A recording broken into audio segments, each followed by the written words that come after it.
Hey there everyone, in today's video I'm going to show you how to use the audio from Reels that you have watched on Facebook. So, to do that you just need to open up Facebook and go on the Reels section right here in the middle, below. And you can see a Reels will start scrolling up, popping up, whatever. You can scroll through them. And let's say you want to use a Reel. Sorry, froze for a minute. Let me fix that real quickly. So let's say you want to use a reel that has a sound on it. To do that, just select your reel and afterwards just click right here when you see the scrolling text.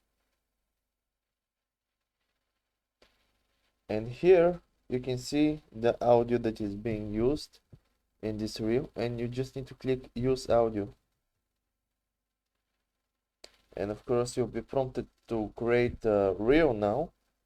So you can choose an effect or whatever, create a reel, and you can use the sound on it, and that's pretty much it. So yeah, hope this helped. If it did, leave a like and subscribe, and see you next time. Have a good one.